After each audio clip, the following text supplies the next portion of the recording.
அந்த டூ வீலர்ல கார் அடித்தது மிக தெளிவாக தெளிவாக நமக்கு தெரியுது. அந்த வீடியோ கேப்சர் ஆனது பாத்தீங்கன்னா மிக தெளிவா அந்த டூ வீலர்ல அடிக்கிறாங்க. அதெல்லாம் மறைச்சிட்டு இன்னைக்கு அண்ணன் திருமாவளவன் அவர்கள் ஸ்டாலின் அவங்களை போய் பார்த்து இது எப்படி இருக்குன்னா இவர்களை காப்பாற்றிக் கொள்வதற்காக ஆட்சி நடக்குது. ஒரு சாதாரண ரோட்ல போற மனிதரை போய் நீங்க தட்டுறீங்க, கேட்டா முறைச்சு பார்த்தாரு 4 தட்டு தட்டுனுங்கிறீங்க.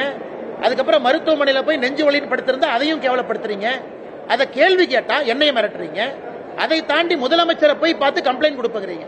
அதுவும் திருமாவளவன் பத்திரிகையாளர் சந்திப்பில் என் பேரை இழுத்து நான் தான் இதற்கு பின்னாடி இருந்தங்கிறார்.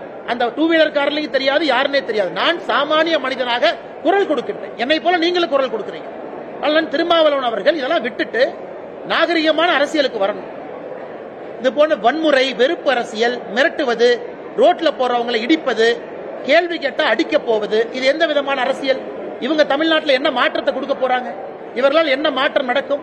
வன்முறை அரசியல்னால யாருக்கு என்ன லாபம்? அதனால அதற்கெல்லாம் நாங்கள் பயப்பட போவது கிடையாது. உங்களுக்கு தெரியும், அண்ணாமலை பொறுத்த வரைக்கும் ஒரு அடி அடிச்சா 2 அடி கொடுக்குறாங்க. மொத்தம் மாதிரி வாங்கிட்டு போற அல்ல இல்ல. அதனால அதற்கும் தயார் தான். நீங்க வரணும் வாங்க. அதனால இந்த உருட்டல் மிரட்டல் என்கிட்ட வச்சுக்காதீங்க. இதையெல்லாம் பார்த்து காவல்துறை அதிகாரியாக இருந்து அரசியலுக்கு வந்திருக்கேன். பல ரவுடிகளை டீல் பண்ணிருக்கேன். இந்த வேலையில என்கிட்ட வச்சுக்கூடாது. அதே நேரத்தில் முதலமைச்சர் நான் சொல்றது, நீங்க உள்ள புந்து ஏன் எஃப்ஐஆர் போடல? இந்த மாநிலத்தினுடைய முதலமைச்சர் நீங்க ஏன் அரெஸ்ட் பண்ணல?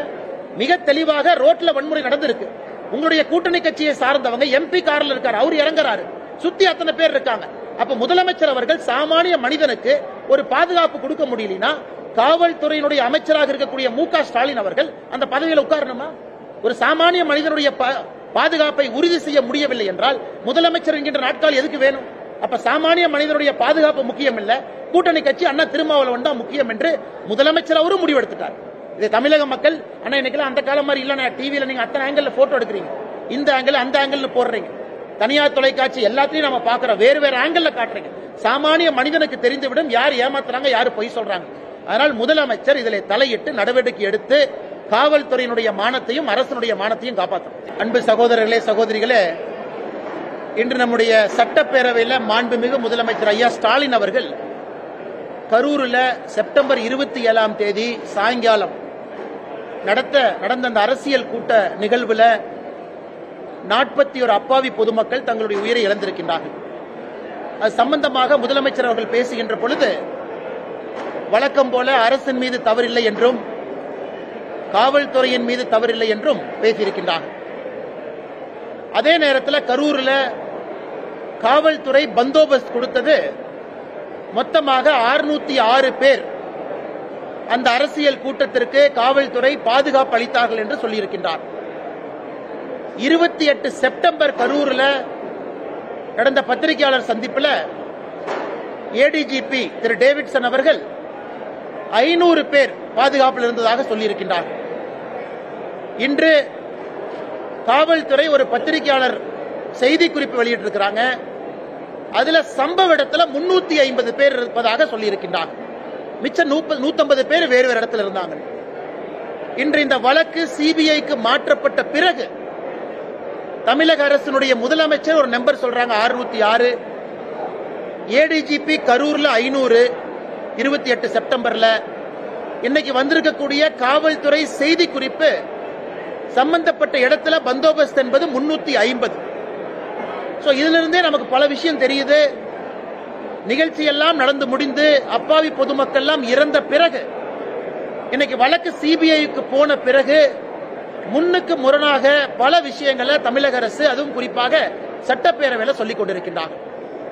இது வன்மையாக கண்டிக்கத்தக்கது மட்டுமல்ல, அதே நேரத்தில் தங்கள் மீது தவறு இல்லை என்பதை காட்டுவதற்காக இந்த பொய்களை எல்லாம் கட்டவிழ்த்து விட்டிருப்பதாக நாங்கள் பார்க்கின்றோம்.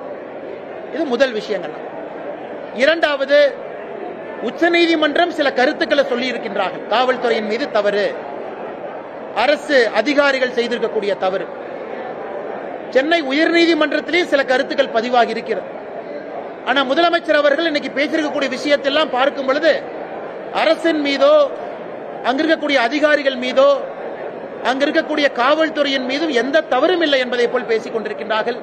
அதையும் இந்த நேரத்தில் மக்கள் மன்றத்தில் சுட்டிக்காட்ட விரும்புகின்றோம். இந்த நேரத்தில் முதலமைச்சர் அவர்கள் முன்னுக்கு முரணாக பேசுவதை விட்டுவிட்டு உச்சநீதிமன்றம் அமைத்திருக்கக்கூடிய அந்த குழு சிபிஐக்கு முறையாக அவங்க ஆதரவு கொடுத்து உண்மை குற்றவாளிகளை கண்டுபிடித்து வெளியே கொண்டு வருவதற்கான முயற்சியில் இறங்க வேண்டும் என்று இந்த நேரத்தில் வலியுறுத்துகின்றோம். அதை தாண்டி பத்திரிகை நண்பர்களுக்கு கேள்வி இருக்கும், பதில் சொல்றாங்கன்னா கேளுங்க.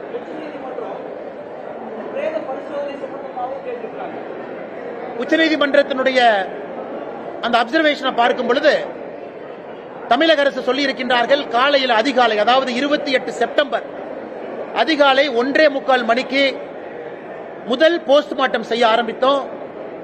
மத்தியானம் 1 மணி முடியும் பொழுது 39வது உடலை போஸ்ட்மார்ட்டம் செய்து முடித்தோம் என்று சொல்லி இருக்கின்றார்கள். காலையில 1:45 ஆரம்பிச்சு மத்தியானம் 1 மணி வரைக்கும். உச்சநீதிமன்றத்தினுடைய நீதியரசர்கள் கேட்டிருப்பது, அந்த போஸ்ட்மார்ட்டம் செய்யறக்கே 2 டேபிள் தானே இருக்கு, அப்படி இருக்கும் பொழுது நீங்க சொல்லி இருக்கக்கூடிய டைம் எதுவும் மேட்ச் ஆகலையே. அதை மறைப்பதற்காக இன்னைக்கு முதலமைச்சர் சட்டப்பேரவையில் இவர் புதுசா ஒண்ணு கொண்டு வர்றார். 24 மருத்துவர்கள் தலைமை அப்படின்னு புதுசா ஒண்ணு சொல்றார். 24 மருத்துவர்கள் தலைமையில இந்த உடல் ஆய்வுக்கூறு நடந்துச்சு, போஸ்ட்மார்ட்டம் நடந்துச்சுங்கிறாங்க. இன்னைக்கு உச்சநீதிமன்றம் கேட்கின்ற கேள்வியும் மக்கள் கேட்கிற கேள்வியும், காலையில 1:45க்கு 24 அரசு அங்க வரல, மருத்துவர்கள் வரல. முதல் 4 மணி நேரம் 5 மணி நேரத்தில் எத்தனை போஸ்ட்மார்ட்டம் பண்ணீங்க? முதலமைச்சர் சென்னையிலிருந்து அவசரமா வர்றாங்க. அவர் போவதற்கு முன்பே உதயநிதி ஸ்டாலின் துபாயிலிருந்து வர்றாரு. வந்தவுடனே போறதுக்கு முன்னாடி சில பேருக்கு மாலை போடணும், மரியாதை செய்யணும், போட்டோ எடுக்கணும் என்பதற்காக அவசர கதியிலே இந்த போஸ்ட்மார்ட்டம் செய்ததாகத்தான் நாங்கள் பார்க்கின்றோம். இது நிச்சயமாக சிபிஐ என்கொயரியில் இது வெளியே வரும். 2 டேபிள் வச்சுக்கிட்டு 39 பேர் அன்னைக்கு நீங்க 12 மணி நேரம் கணக்காட்டுறீங்க, அது வாய்ப்பே இல்லை. மருத்துவர்களும் பற்றாக்குறை தான். ஏன்னா சிபிஐ வந்ததுக்கு அப்புறம் லாக் எடுப்பாங்க, கால் லாக் எடுத்து பார்ப்பாங்க, யார் எப்ப வந்தாங்க, யாரு போனாங்க. அதனால அதுவரை பொறுத்திருப்போம். நிச்சயமாக அரசனுடைய பொய்களும் மாண்புமிகு முதலமைச்சர் ஐயா ஸ்டாலின் அவர்களுடைய பொய்களும் அன்னைக்கு வெளியே வரும் என்கின்ற முழு நம்பிக்கை எங்களுக்கு இருக்கு. அதே வேளையில் இந்த உடற்கூறாய்வு சம்பந்தமா அரசியல் செய்ய வேண்டாம் அப்படின்னு சொல்லி சுகாதாரத்துறை அமைச்சர் மா. சுப்பிரமணியன் வந்து எடப்பாடி பழனிசாமி சொல்லியிருக்காங்க. இதுல அரசியல் செய்வது அப்படிங்கறதே கிடையாதுங்கண்ணா. உச்சநீதிமன்றம் கேட்ட கேள்வியை நாங்க கேட்கிறோம், புதுசா நம்ம கேட்கலையே. உச்சநீதிமன்றத்தில் தமிழக அரசு வைத்திருக்கக்கூடிய வாதத்தில் இருக்கக்கூடிய ஓட்டைகளை உச்சநீதிமன்றம் சுட்டிக்காட்டி இருக்கின்றார்கள். அதன் அடிப்படையில் நம்ம கேட்கிறோம். இவர்கள் புதிதாக 24 மருத்துவர்கள் வந்தாங்க, 24 பேர் சேர்ந்து போஸ்ட்மார்ட்டம் பண்ணாங்க. போஸ்ட்மார்ட்டம் நமக்கு தெரியும், ஒரு மருத்துவர் இருப்பாங்க, அசிஸ்ட் பண்றதுக்கு இருப்பாங்க. போஸ்ட்மார்ட்டம் நடக்கும் சராசரியாக 45 நிமிடம், 1 மணி நேரம் வரைக்கும் அது போகும். அப்படி இருக்கும் பொழுது இவங்க சொல்ற கணக்கு எங்கேயுமே டேலி ஆகலையாங்கன்னா. 1:45 காலையில் ஆரம்பிச்சோம், மத்தியானம் 1 மணிக்கு முடிச்சோம், 39வது பாண்டியை ஹேண்ட் ஓவர் பண்ணிட்டோங்கிறாங்க. அதனால்தான் திரும்ப இவர்கள் எதையோ மறைத்து எதையோ செய்ய போய் எங்கேயோ போய் மாட்டிக்கிட்டாங்க. எந்த காரணத்துக்கும் சிபிஐ என்கொயரி நடக்கக்கூடாது என்று தலைகீழாக நின்றார்கள். இன்னைக்கு அது நடக்குது, மாட்ட போறாங்கன்னு தெரியும். அதற்காக இவங்களே நெரட்டிவ் செட் செய்வதாகத்தான் நாங்க பார்க்கிறோம். அவங்களுக்கு என்னென்ன வேலை? அவங்களுக்கு வேலை இல்லை, மிரட்டுறதா அவங்களுக்கு வேலை. அதனால் திரும்ப நான் சொல்வது இதுதான். அண்ணன் திருமாவளவன் அவர்கள் முதலமைச்சர் ஐயாவை போய் சந்திக்கிறாங்க. சந்திங்க. முதலமைச்சரை சந்திச்சு என்ன சொல்றாங்க? அவர் கார்ல போனாரா? இன்னைக்கு பல வீடியோ நாம பாக்குறோம், தனியார் தொலைக்காட்சி நிறுவனம் பல வீடியோ போட்டு காட்டுறீங்க. அந்த 2 வீலர்ல கார் அடித்தது மிக தெளிவாக, தெளிவாக நமக்கு தெரியுது. அந்த வீடியோ கேப்சர் ஆனது பாத்தீங்கன்னா மிக தெளிவா அந்த 2 வீலர்ல அடிக்கிறாங்க. அதெல்லாம் மறைச்சிட்டு இன்னைக்கு அண்ணன் திருமாவளவன் அவர்கள் ஸ்டாலின் அவங்களை போய் பார்த்து, இது எப்படி இருக்குன்னா, இவர்களை காப்பாற்றிக் கொள்வதற்காக ஆட்சி நடக்குது. ஒரு சாதாரண ரோட்ல போற மனிதரை போய் நீங்க தட்டுறீங்க, கேட்டா முறைச்சு பார்த்தாரு 4 தட்டு தட்டுனுங்கிறீங்க. அதுக்கப்புறம் மருத்துவமனையில போய் நெஞ்சு வலின்னு படுத்திருந்தா அதையும் கேவலப்படுத்துறீங்க. அதை கேள்வி கேட்டா என்னைய மிரட்டுறீங்க. அதை தாண்டி முதலமைச்சரை போய் பார்த்து கம்ப்ளைண்ட் கொடுப்பீங்க. அதுவும் திருமாவளவன் பத்திரிகையாளர் சந்திப்பில் என் பேரை இழுத்து நான் தான் இதற்கு பின்னாடி இருந்தங்கிறார். அந்த 2 வீலர் காரலையும் தெரியாது, யாருன்னே தெரியாது. நான் சாமானிய மனிதனாக குரல் கொடுக்கின்றேன், என்னை போல நீங்களும் குரல் கொடுக்கிறீங்க. அதனால் திருமாவளவன் அவர்கள் இதெல்லாம் விட்டுட்டு நாகரிகமான அரசியலுக்கு வரணும். இது போன்ற வன்முறை, வெறுப்பு அரசியல், மிரட்டுவது, ரோட்ல போறவங்களை இடிப்பது, கேள்வி கேட்டா அடிக்க போவது, இது எந்த விதமான அரசியல்? இவங்க தமிழ்நாட்டில் என்ன மாற்றத்தை கொடுக்க போறாங்க? இவர்களால் என்ன மாற்றம் நடக்கும்? வன்முறை அரசியல்னால யாருக்கு என்ன லாபம்? அதனால அதற்கெல்லாம் நாங்கள் பயப்பட போவது கிடையாது. உங்களுக்கு தெரியும், அண்ணாமலை பொறுத்த வரைக்கும் ஒரு அடி அடிச்சா 2 அடி கொடுக்குறாங்க. மொத்தம் மாதிரி வாங்கிட்டு போற அல்ல இல்ல. அதனால அதற்கும் தயார் தான். நீங்க வரனா வாங்க. அதனால இந்த உருட்டல் மிரட்டல் என்கிட்ட வச்சுக்காதீங்க. இதையெல்லாம் பார்த்து காவல்துறை அதிகாரியாக இருந்து அரசியலுக்கு வந்திருக்கேன், பல ரவுடிகளை டீல் பண்ணிருக்கேன். இந்த வேலையில என்கிட்ட வச்சு கூடாது. அதே நேரத்தில் முதலமைச்சர் நான் சொல்றது, நீங்க உள்ள புந்து ஏன் எஃப்ஐஆர் போடல? இந்த மாநிலத்தினுடைய முதலமைச்சர் நீங்க ஏன் அரெஸ்ட் பண்ணல? மிக தெளிவாக ரோட்ல வன்முறை நடந்திருக்கு. உங்களுடைய கூட்டணி கட்சியை சார்ந்தவங்க எம்பி கார்ல இருக்காரு, அவர் இறங்குறாரு, சுத்தி அத்தனை பேர் இருக்காங்க. அப்ப முதலமைச்சர் அவர்கள் சாமானிய மனிதனுக்கு ஒரு பாதுகாப்பு கொடுக்க முடியலனா காவல்துறையினுடைய அமைச்சராக இருக்கக்கூடிய மு.க. ஸ்டாலின் அவர்கள் அந்த பதவியில் உட்காரணுமா? ஒரு சாமானிய மனிதனுடைய பாதுகாப்பை உறுதி செய்ய முடியவில்லை என்றால் முதலமைச்சர் என்கின்ற நாட்கள் எதுக்கு வேணும்? அப்ப சாமானிய மனிதனுடைய பாதுகாப்பு முக்கியம் இல்ல, கூட்டணி கட்சி அண்ணா திருமாவளவன் தான் முக்கியம் என்று முதலமைச்சர் அவரும் முடிவெடுத்துட்டார். இதை தமிழக மக்கள் அண்ணா இன்னைக்கு அந்த காலம் மாதிரி இல்ல, டிவியில நீங்க அத்தனை ஆங்கிள் போட்டோ எடுக்கிறீங்க, இந்த ஆங்கிள் அந்த ஆங்கிள் போடுறீங்க, தனியார் தொலைக்காட்சி எல்லாத்தையும் நம்ம பாக்குறோம், வேறு வேறு ஆங்கிள் காட்டுறீங்க. சாமானிய மனிதனுக்கு தெரிந்துவிடும் யார் ஏமாத்துறாங்க, யாரு பொய் சொல்றாங்க. அதனால் முதலமைச்சர் இதில் தலையிட்டு நடவடிக்கை எடுத்து காவல்துறையினுடைய மானத்தையும் அரசனுடைய மானத்தையும் காப்பாற்றும். கரூர் சம்பவத்தில் உள்ள அந்த கைது செய்யப்பட்ட மாவட்ட செயலாளருக்கு இன்னைக்கு நீதிமன்றம் ஜாமீன் கொடுத்திருக்குது. இது வந்து தங்களுக்கு கிடைத்த முதல் வெற்றி அப்படின்னு சொல்லி தாவேகா அண்ணா தாவேகா அவங்க புரிஞ்சுக்கணும், எல்லாரும் புரிஞ்சுக்கணும். நான் தான் முதல்ல இருந்து சொல்றேங்கன்னா இதுல திரு விஜய் அவர்களை அக்யூஸ் நம்பர் 1 போட முடியாது. அதே நேரத்தில் ஜாமீன் என்பது இயல்பாக எல்லாருக்கும் கிடைக்கத்தான் போகுது. இவங்க யாரும் போய் கொலை பண்ணல, யாரும் கத்தி எடுத்து குத்தல. தவறு நடந்திருந்தால் சிபிஐ வர்றாங்க, அதுக்கான சார்ஜ் ஷீட் பண்ணுவாங்க, எவிடன்ஸ் கொடுப்பாங்க. இன்னைக்கு ஒருவேளை வேகமா ஜாமீன் கிடைச்சிருக்குன்னா அரசு தரப்பு வழக்கறிஞர்கள் அவங்க குற்றச்சாட்டு வச்சிருக்கிறாங்க, குற்றச்சாட்டுக்கான ஆதாரத்தை கொடுக்க முடியவில்லை என்ற அர்த்தம் தான். ஜாமீன் கிடைச்சிருக்குன்னா அரசு தரப்பு வழக்கறிஞர்கள் அப்ப அவங்களால எவிடன்ஸ் கொடுக்க முடியல, அப்ப எவிடன்ஸ் இல்ல. இது ஒரு ஆங்கிள். இன்னொன்று நீதிமன்றத்தை பொறுத்தவரை எங்கேயும் போக மாட்டாங்க, உள்ளூர்ல தான் இருப்பாங்க. ஜாமீன் போட்டு நீங்க வந்து காவல்துறைக்கு வந்து விசாரணைக்கு ஒத்துழைக்கலாம் சொல்லியிருக்கலாம். ஆனால் இதை பெரிதுபடுத்துவதை விட இந்த நிகழ்வுக்கு பின்னால் யார் இருந்தார்கள் என்பது முக்கியம். அது சிபிஐ என்கொயரியில முழுமையாக வெளியே வரும் என்கிற நம்பிக்கை எனக்கு இருக்கு.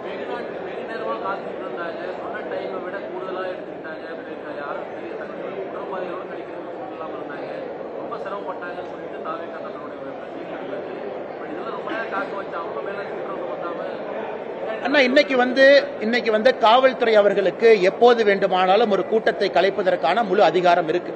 எப்போது வேண்டுமானாலும் உள்ள போய் கூட்டத்தை கட்டுப்படுத்துவதற்கான அதிகாரம் இருக்கு. எப்போது வேண்டுமானாலும் அந்த கூட்டத்திற்கு பேசுறதுக்கு ஒரு தலைவர் வர்றாருன்னா வர முடியாது, வெளியே போங்கன்னு சொல்றதுக்கு அதிகாரம் இருக்கு.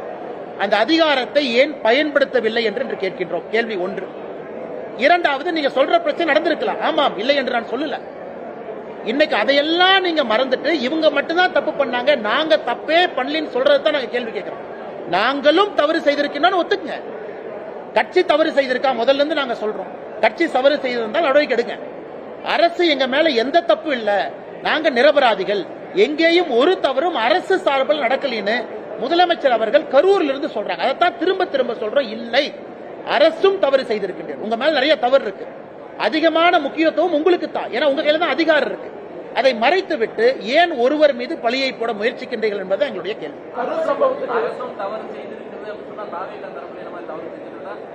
எனக்கு தெரியல, சிபிஐ என்கொயரி நடக்கட்டும். நான் எப்பவுமே சொல்றதுன்னா ஆர்கனைசர்ஸ்க்கு ரெஸ்பான்சிபிலிட்டி இருக்கு. ஆர்கனைசர்ஸ் ரெஸ்பான்சிபிலிட்டி அது சிபிஐ வரும்போது அந்த டேட்டா உங்கள்கிட்ட எங்கிட்ட இல்ல. சரியான முறை வந்தவங்க பாதுகாப்புக்காக கட்சி நிர்வாகிகள் நிறுத்தினாங்களா, அவங்க ஏதாவது தனிப்பட்ட முறையில் ஆம்புலன்ஸ்ல ஏற்பாடு செய்திருந்தாங்களா, அந்தந்த மணி நேரத்திற்கு கூட்டம் அதிகமாக வரும் பொழுது அவங்க காவல்துறையை கூட்டம் அதிகமாக வந்துருச்சு 6 மணிக்கு 7 மணிக்குன்னு சொன்னாங்களா, அந்த டேட்டா உங்ககிட்ட இல்ல, எங்கிட்ட இல்லைங்கண்ணா. அது யார் பர்மிஷன் கொடுத்து வாங்கினாங்களோ அவர்களின் மீது முழு பொறுப்பு இருக்கு. அது என்கொயரியில வரட்டும். நான் முதல்ல இருந்து பேசுறதே டே 1ல அப்படியே நெரட்டிவ மாத்தி இவங்க தான் தப்பு நான் கொண்டு போறதான் முதல்ல இருந்து கண்டிக்கிறேன். அரசு நீங்க எதுக்கு பர்மிஷன் கொடுத்தீங்க, ஏன் கொடுக்கல சொல்லுங்க. நீங்க அவங்களை கைது பண்றதுக்கு முன்னாடி அந்த லோக்கல் சப் இன்ஸ்பெக்டர் சஸ்பெண்ட் பண்ணீங்களா? இல்லை. இந்தியால ஒரு கோவில் திருவிழால 2 பேர் இறந்தாவே லோக்கல் 2 பேர் சஸ்பெண்ட் ஆவாங்க, தாசில்தார் ஆவாங்க, சப் இன்ஸ்பெக்டர் ஆவாங்க. 41 பேர் இறந்த பிறகு ஒரு அரசு அதிகாரியும் கூட பொறுப்பில்லைன்னா எப்படி ஏத்துக்க முடியுங்கன்னா? கரூரில் இருந்து தொடர்ந்து பாரதிய ஜனதா கட்சி கேட்பது, இது இந்தியாவில் எந்த மாவட்டத்தில் நடந்திருந்தாலும் எஸ்பியும் கலெக்டரும் சஸ்பெண்ட் பண்ணிட்டு தான் அடுத்த வேலையை செய்வாங்க. நம்முடைய முதலமைச்சர் அதை கூட செய்யாம டிஃபெண்ட் பண்ணுவதற்கான காரணம் என்ன? அதுதான் ஆச்சரியமா இருக்கு, அதிர்ச்சியா இருக்கு. ஏன் முதலமைச்சர் ஒருதலை பட்சமா செயல் பண்றாங்க? ஆமாம், அரசு பண்றாங்க, நடவடிக்கை எடுத்த ஆர்கனைசர் தப்பு, நாங்க நடவடிக்கை எடுக்க நாங்க பாராட்டுறோம். எல்லாமே இல்லாம ஒருத்தர் மேலேயே நான் திரும்ப திரும்ப போடுவேன் அப்படிங்கறதா எங்களை பொறுத்தவரை நாங்கள் உரிமை குரலாக கேள்வி கேட்பதை எங்கள் கடமையாக கருதுகின்றோம். தமிழக ஐபிஎஸ் அதிகாரிகள் வந்து கண்காணிப்பு குழுவில் வந்து இருக்கக்கூடாது உச்சநீதிமன்றம் சொல்லியிருக்காங்க. சட்ட ஆலோசனை நடத்தி தமிழக அரசு வந்து உச்சநீதிமன்றத்தை வந்து அணுகுன்னு சொல்லி முதல்வர் இன்னைக்கு சட்டமன்றத்தில் அண்ணா முதல்வர் அவர்கள் புரிந்து கொள்ள வேண்டும். மணிப்பூர்ல கலவரம் நடந்த பொழுது மணிப்பூருக்கு வெளியே இருக்கக்கூடிய காவல்துறை அதிகாரிகளை எஸ்ஐடியில உச்சநீதிமன்றம் போட்டாங்க. அப்ப மணிப்பூர் அரசு வந்து ஆலோசனை நடத்தி எங்க மணிப்பூர் போலீஸ் ஆபீசர் போலின்னு கேட்டாங்களா? இன்னைக்கு தமிழகத்துல சிபிஐ என்கொயரி போட்டிருக்கும் பொழுது அதே உச்சநீதிமன்றம் சிபிஐக்கு என்ன சொல்லியிருக்கிறாங்க? தமிழ்நாடு கேடர், ஆனா தமிழ்நாட்டில் பிறந்திருக்காத 2 ஐபிஎஸ் அதிகாரியை போடுறோம்னு சொல்றாங்க. தவறே கிடையாது. அதிகாரி என்றால் தமிழ்நாடுனா வெளிநாடுல ஒண்ணுதான். அவங்க என்ன நினைக்கிறாங்க? யாரும் இன்ஃபுளுன்ஸ் பண்ணிடக்கூடாது. அதனால் முதலமைச்சர் இதையெல்லாம் பெரிதுபடுத்தி நாங்க ரிவ்யூ பெட்டிஷன் போடுவோம், நாங்க மறுபடியும் உச்சநீதிமன்றத்தை அணுவோம் அப்படின்னா அவர் இதை காலம் தாழ்த்தக்கூடிய செயலா மட்டும்தான் பண்றாங்க. இந்தியால பல இடத்துல இது நடந்திருக்கு, தமிழ்நாடு மட்டுமில்லை. பல இடத்துல லோக்கல் ஆபீசர் அவங்க விடல, பல இடத்துல முதலமைச்சர் சந்தோஷப்படணும். கர்நாடகால இருந்து ஆந்திரால இருந்து ஐபிஎஸ் அதிகாரி போடலையே, போட்டுதான் மானம் மொத்தமா போயிருக்கும்.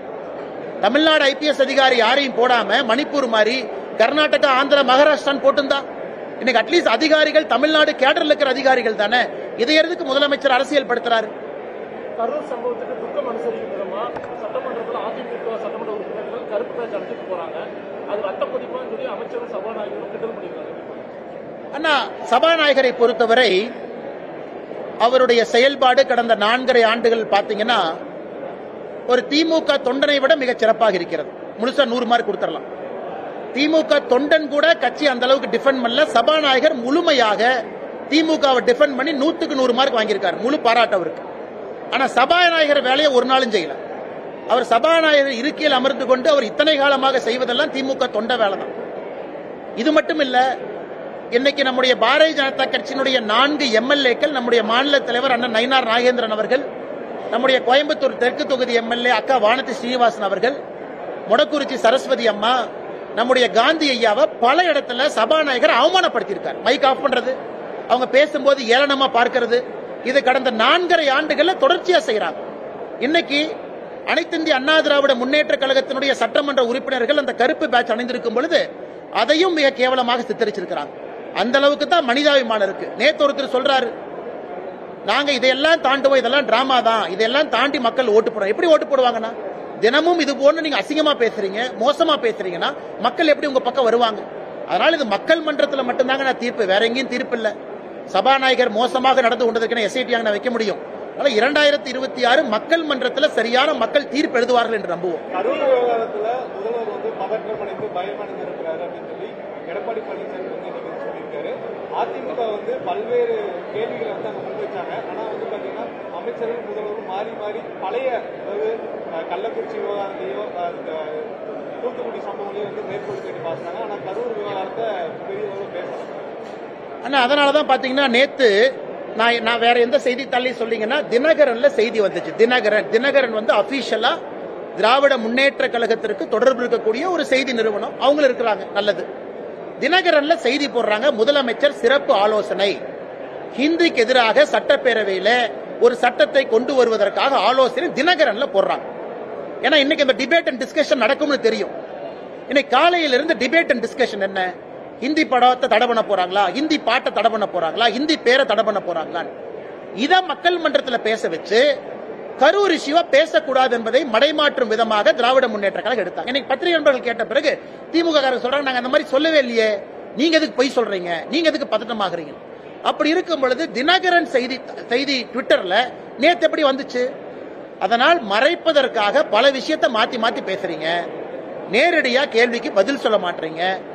மாண்புமிகு முதலமைச்சர் ஐயா ஸ்டாலின் அவர்கள் தவறான தரவுகளை கொடுக்கறீங்க. 606 ஒரு நம்பரை சட்டமன்றத்தில் சொல்றீங்க, ஆனா ஏடிஜிபி 500 சொல்றாரு.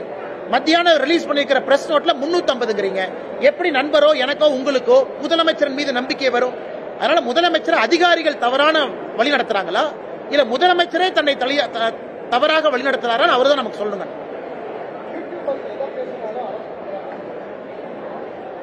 ஆனா இவங்க இன்னைக்கு பெண்களின் மீது கை வைக்கிறவன், ரோட்ல வந்து தாலி செயினை பறிக்கிறவன், அவன் அரெஸ்ட் பண்றதுக்குலாம் டைம் இல்ல. இந்த 2 மணிக்கு இந்த யூடியூப் நடத்துற வீட்டுக்கு போறாங்களா, இதுக்கு தான் டைம் இருக்கு. அதனால இன்னைக்கு ரவுடிகள்லாம் ஜாலியா சுத்திட்டு இருக்கான். எங்கேயா சுத்திட்டு இருக்கேன்னா 10 மணிக்கு அண்ணே அவங்க எல்லாம் யூடியூப்காரன் அரெஸ்ட் பண்ண போயிருக்காங்க, அதான் கத்தியோட சுத்திட்டு இருக்காரு. அது போன்ற தமிழகத்தினுடைய சட்டம் ஒழுங்கு நிகழ்வு நடந்து கொண்டிருக்கிறது, வன்மையா கண்டிக்கத்தக்கது. அப்படி யூடியூப்காரன் அரெஸ்ட் பண்ணால் 24 மணி நேரத்தில் பெயில் கொடுக்கத்தான் போறாங்க.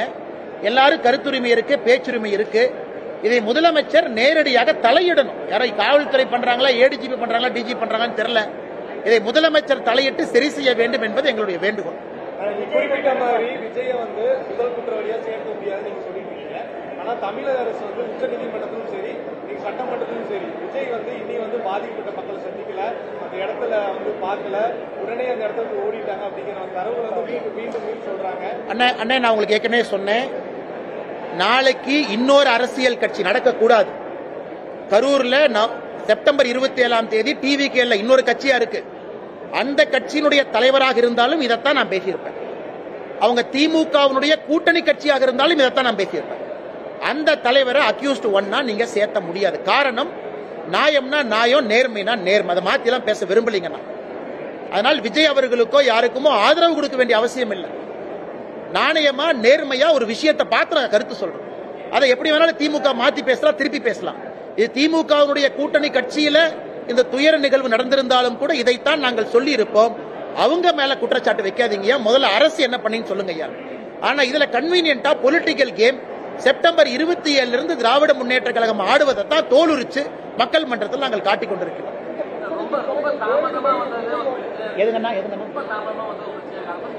அண்ணா நான் பேசுறேன் தலைவா, இங்க பாருங்க தலைவா, சாரி சார். அதாவது நான் முதல்ல சொன்னாங்க, கரூர்லயும் டிவிக்கு அவர்களுடைய அனுமதி கடிதம் 3 மணியிலிருந்து 10 மணி வரை கொடுக்குறாங்க. காவல்துறை அதை வாங்கி அதை கையெழுத்து போட்டு ஏத்துக்கிறாங்க. நீங்களே சொல்லுங்க, பத்திரிகை நண்பர், நீங்க பல இடத்துக்கு போறீங்க, டிவி எல்லாம் கவர் பண்றீங்க, 7 மணி நேரம் ஒரு நிகழ்வு நடத்த முடியுமான்னு சொல்லுங்க. 3 மணியிலிருந்து 10 மணி வரை அப்படின்னு டிவிக்கு அவருடைய அனுமதி கடிதத்தில் நீங்கள் அனுமதி கொடுத்து கையெழுத்து போட்டிருக்கும் பொழுது விஜய் 3 மணிக்கு வரலாம், 4 மணிக்கு வரலாம், 9 மணிக்கு வரலாம், 10 மணிக்கு வரலாம். அதனால் இதையெல்லாம் நான் ஒரு முதலமைச்சர் சொல்றாங்கன்னு ஏற்றுக்கொள்வதற்கு தயாரா இல்ல. நீங்க அனுமதி கொடுக்கும் பொழுது 3லிருந்து 5, 7லிருந்து 9, 5லிருந்து 7 2 மணி நேரம் ஏன் கொடுக்கல? இன்னைக்கு வந்து ஏன் இப்படி சொல்றீங்க? இது காவல்துறை எஸ்பி மேல தவறு இருந்தா, இன்னைக்கு முதலமைச்சர் எஸ்பி மீது நடவடிக்கை எடுத்திருந்தா நான் அதை பேசவே மாட்டேன். இன்னைக்கு கரூர் எஸ்பியின் மீதோ கலெக்டர் மீதோ முதலமைச்சர் நடவடிக்கை எடுத்திருந்தால் நான் முதலமைச்சரை சொல்லியிருப்பேன், ஐயா நீங்க நடவடிக்கை எடுத்திருக்கீங்க, சந்தோஷம், நீங்க நடவடிக்கை எடுத்திருக்கீங்க, தப்பு செஞ்ச அதிகாரிகள் மீது நடவடிக்கை எடுத்திருக்கீங்க, இது ஒரு நல்ல முன்னுதாரணம். அதே போல வேறு யாரு தவறு செய்த எடுத்து இந்த மாதிரி நான் பேசிருக்கவே மாட்டேன். யாரு மேலையும் நடவடிக்கை எடுக்கல, தாசில்தார எடுக்கல, லோக்கல் சப் இன்ஸ்பெக்டர் மேல எடுக்கல, யாரு மேலையும் எடுக்காம இவங்க மட்டும்தான் தப்பு பண்ணாங்கன்னா எப்படிங்கன்னா ஏத்துக்க முடியும்? இதே முதலமைச்சர் நடவடிக்கை எடுத்திருந்தால் நிச்சயமாக நான் வேற மாதிரி தான் பேசியிருக்கேன். ஆனா நீங்க நடவடிக்கை எடுத்தீங்க, அரசு சந்தோஷம். மத்தவதை பாருங்க, எதையுமே எடுக்காம முத நாள்ல இருந்து இவங்க தான் தப்பு பண்ணாங்க, இவங்க தான் தப்பு பண்ணாங்க, எப்படி நான் ஏத்துக்க முடியும்?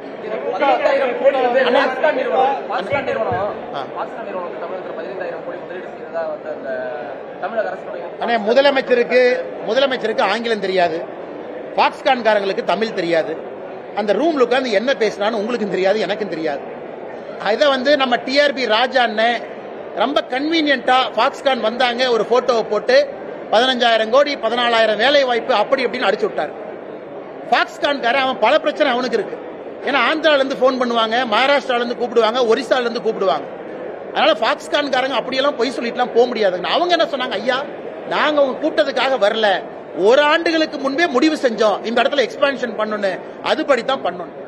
பாக்ஸ்கான் நிறுவனம் இன்று உண்மையை பேசிய பிறகு தமிழக அரசுக்கு பிரச்சனை. இதை தமிழக அரசுக்கு என்னுடைய அறிவுரை என்னன்னா, தமிழ்நாட்டில் இன்னைக்கு டீ கடை ஆரம்பிச்சா கூட திராவிட மாடல் போர்டு வைக்கிறீங்க, ஏன்னா இதெல்லாம் அநியாயமா? அங்க பாத்தீங்கன்னா ஆந்திர பிரதேசில் அண்ணன் சந்திரபாபு நாயுடு $15 பில்லியன் 15 பில்லியன் விசாகப்பட்டினத்தில் கூகுளை கொண்டு வந்து ஏஐ டேட்டா சென்டர் சத்தமே இல்லாம இறக்கிட்டார். 15 பில்லியன் எங்க? ஏன்னா 2 சோப் டப்பா தயாரிக்கிறது எங்க? அதனால அண்ணன் டிஆர்பி ராஜா அவர்கள் நல்ல முதலமைச்சர் ஏமாத்துறார். 2 பேர் வந்தா போதும், புடிச்சு கொண்டு வந்து கோட்டை மாட்டி போட்டோ எடுத்து போடுற போஸ்டர் அப்படின்னு. இதெல்லாம் ரொம்ப நாளைக்கு இந்த உண்மை நிக்காது. இன்னைக்கு பக்கத்துல சத்தம் இல்லாத கர்நாடகா, மகாராஷ்டிரா, ஆந்திரா, தெலங்கானா பாடுங்க, சத்தம் இல்லாம 1000 கோடிகள் உள்ள வருது. அதனால் இவர்கள் தேவையில்லாம ஆடம்பரமாக விளம்பரப்படுத்தி திராவிட மாடல் இவங்களே சத்தம் போட்டு இன்னைக்கு மாட்டிக்கிட்டாங்க. அதான் உதாரணமா கொடுக்கிறேன். ஆந்திரா இன்னைக்கு எப்படி முன்னாடி போறாங்க, தமிழகம் முன்னாடி போக முடியும். அதனால் முதலமைச்சர் அண்ணன் டிஆர்பி ராஜா பேச்சை குறைத்து செயல் அதிகமா ஈடுபடணும். இந்த பாக்ஸ்கான் கான்ட்ரோவர்சி அதிகமாக பேசுவதால் வந்த விளைவு தான் நான் பாக்குறேன்.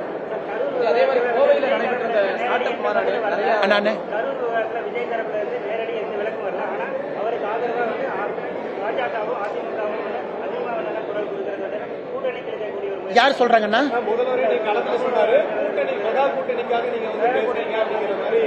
அண்ணா உங்களுக்கு தான் அண்ணன் திருமாவளவன் இருக்காரு, எல்லாம் இருக்கிறீங்க, நல்லா பண்ணுங்க. அடிக்கடி சந்திக்கிறீங்க. அண்ணா, தமிழ்நாட்டில் நியாயத்தை பேசினா கூட்டணி ஆசையாங்கண்ணா, தர்மத்தை பேசினா கூட்டணி ஆட்சியா?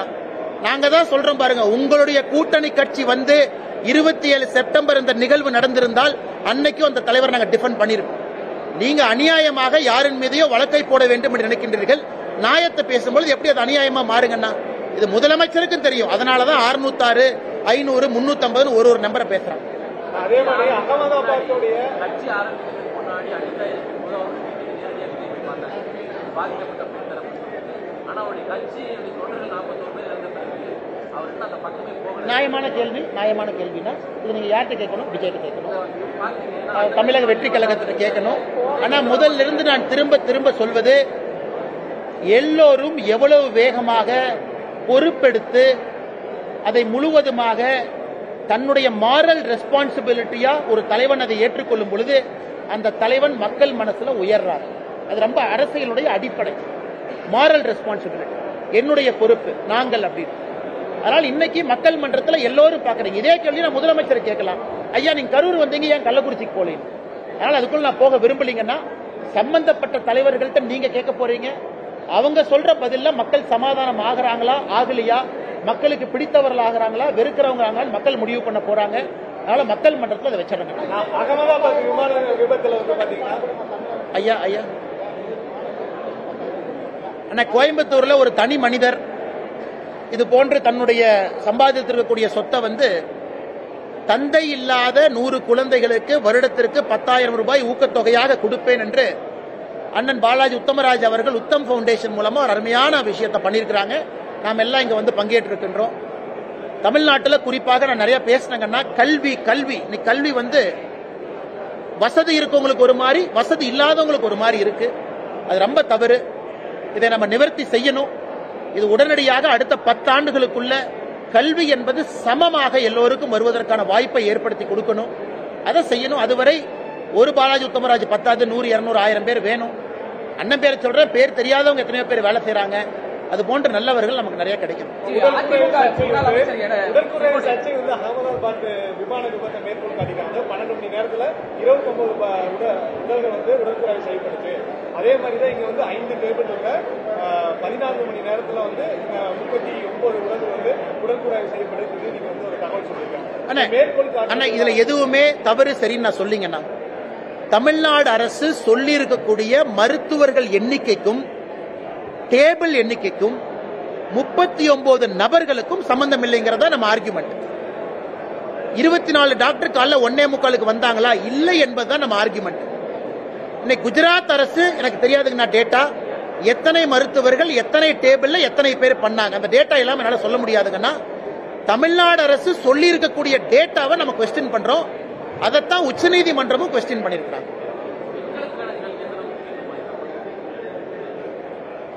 என்னை பொறுத்தவரை பெண்களுக்கான கல்வி என்பது ஆண்களுக்கு அளிக்கின்ற கல்வியை விட அதிக முக்கியத்துவமாக நான் பார்க்கிறேன். 2 சமந்தான். ஆனா பெண்களை ஏன் கொஞ்சம் மேல தூக்குறாங்கன்னா, ஒரு பெண்ணுக்கு கல்வி கொடுப்பதன் மூலமாக அந்த முழு குடும்பம் கல்வியால் முன்னாடி போறாங்க. அதனாலதான் மிக அதிக முக்கியத்துவம் நம்ம பெண்களுக்கு கொடுக்கிறோம். தமிழகத்தை பொறுத்தவரை நம்ம பாராட்டணும். இந்தியாவில் பெண்கள் அதிகமாக கல்வி கற்கக்கூடிய மாநிலமா தமிழ்நாடு தொடர்ந்து இருக்கும். மேற்படிப்புக்கு அதிகமாக போகக்கூடிய பெண்கள் இருக்கக்கூடிய மாநிலமும் நாம தான். மேற்படிப்பு படித்துவிட்டு வேலைக்கு போகக்கூடிய மாநிலமாகவும் நாம தான் இருக்கிறோம். ஆனா பத்தாதுங்கண்ணா, 50%, 40% என்பது பத்தாது. தமிழகம் இந்தியாவுக்கு முன்மாதிரியா இருக்கணும். இந்தியா உலக நாடுகளுக்கு முன்மாதிரியா மாறணும். அதனால் பெண்களுக்கு மிக மிக முக்கியம். அதனால ரொம்ப சந்தோஷம். தந்தை இழந்த பெண் குழந்தைகள், ஆண் குழந்தைகள் 2 பேர் வந்திருக்கிறாங்க. கல்விக்கு ஊக்கத்தொகை, இது முதலமைச்சரோ நாளை வேறு அரசியல் தலைவர்களோ இது ரொம்ப உன்னிப்பா ஸ்டடி பண்ணி பண்ணது. ரொம்ப பேசல இல்லைங்கன்னா, பின்லாந்து, நார்வே, அமெரிக்கா, யூகே எல்லாம் போய் ஜெர்மனி எல்லாம் ஸ்டடி பண்ணி ஒரு நல்ல ஒரு திட்டத்தை நம்முடைய தமிழகத்திற்கு கொண்டு வந்து இந்தியாவுடைய முன்மாதிரி மாநிலமா மாற்ற முடியும். முன்னாள் அமைச்சர் செங்கோட்டையனோட போகும்போது ஒன்னா பிளைட்ல போனீங்க, வரும்போது ஒன்னா வந்துருக்கீங்க. அரசியல் சம்பந்தமா தலைவா, அது நல்ல கேள்வி. போன முறை இங்கிருந்து போகும்போது சிஎம் அவங்க வந்தாங்க. சிஎம் அவங்க நம்முடைய கோயம்புத்தூருக்கு வந்திருக்கிறாங்க. அவர் விமானத்துக்குள்ள வந்த பிறகு எந்திரிச்சு அவருக்கு மரியாதை செலுத்தி கோயம்புத்தூர்ல திட்டங்களை எல்லாம் கொடுத்ததற்காக நன்றியும் தெரிவித்து தான் என்னோட இருக்கையில போய் அமர்ந்தங்கன்னா, ஏன்னா நம்ம முதலமைச்சர் வந்திருக்கிறாங்க. அது வேறு அரசியல் வேறு, அது வேறு. அதே போல நாம விமானத்தில் போகும்பொழுது, ட்ரெயினில் போகும்போது, பஸ்ஸில் போகும்போது வர்றாங்க. இன்னைக்கு அண்ணன் செங்கோட்டையன் அவர்கள் பக்கத்தில் வந்தாங்க. ஃபிளைட் ஏறினோடனே அவரு தூங்கிட்டாரு. நான் புத்தகம் படித்துக் கொண்டிருந்தேன். இதுக்கு சாட்சி ஏர் ஹோஸ்டஸ் மட்டும்தான். நான் என்ன சொன்னாலும் நீங்க நம்ப மாட்டீங்க. நான் புக்கு படிச்சு அவர் தூங்கிட்டாரு. இறங்கும் போது நல்லா இருக்கீங்களான்னு கேட்டாரு. இறங்கி வெளியே வந்துட்டோம். வெளியே வரும்போது நீங்க போட்டோ எடுத்தீங்க. ஆனா விமானத்தில் அவர் தூங்குனது ஏர் ஹோஸ்டஸ் தாங்க நான் தெரியும். ஏன்னா அவரு சட்டப்பேரவையிலிருந்து வர்றாரு. நாங்கள் பேசவே இல்லை. நான் புத்தகம் படிச்சு அவர் தூங்கினாரு. எந்த அரசியல பேசல. போகும்போது பேசல, வரும்போது பேசல. ஆனா நீங்க விஜய்க்கு ஆதரவா பேசுறது, நிலைப்பாடுக்கு ஆதரவா பேசுறதும், அதிமுக எடப்பாடி பேசுறதும், இருவருக்குமே பேசுறாங்க. விஜய்க்கு காவி சாயம் பூசுறாங்க. இந்த காவி சாயம் பூசுறத எப்படி பாக்குறீங்க? ஆனா கடைசி கேள்வி எடுத்துக்கோங்கண்ணே. உங்களுக்கு நேரம் ஆயிட்டு இருக்கு. ஆனா விஜய் அவர்களுடைய சித்தாந்தம் வேறு, எங்கள் சித்தாந்தம் வேறுங்கண்ணா. ஃபுல் ஸ்டாப்ண்ணா. அதோட முடிஞ்சு போச்சுங்கண்ணா. அதுக்கு மேல நான் எதுவும் சொல்ல விரும்பலீங்கன்னா, சித்தாந்தம் அடிப்படையிலே வேறு வேறு சித்தாந்தம். ஆனா ஒரு நியாயத்திற்காக ஒரு உண்மையை பேசுவது என்னை பொறுத்தவரை தவறில்லை. எங்கள் உரிமை, கடமை. அதுல அரசியல் சாயமெல்லாம் கோர்த்து அதை பூசி பார்ப்பது அது அழகல்லன்னு தான் நான் பாக்குறேன். ஏன்னா பல இடத்துல நாம பல பேர்த்த பாராட்டி இருக்கிறோம், பல பேர்த்தின் மீது குற்றச்சாட்டு வச்சிருக்கிறோம். அப்படித்தான் நீங்க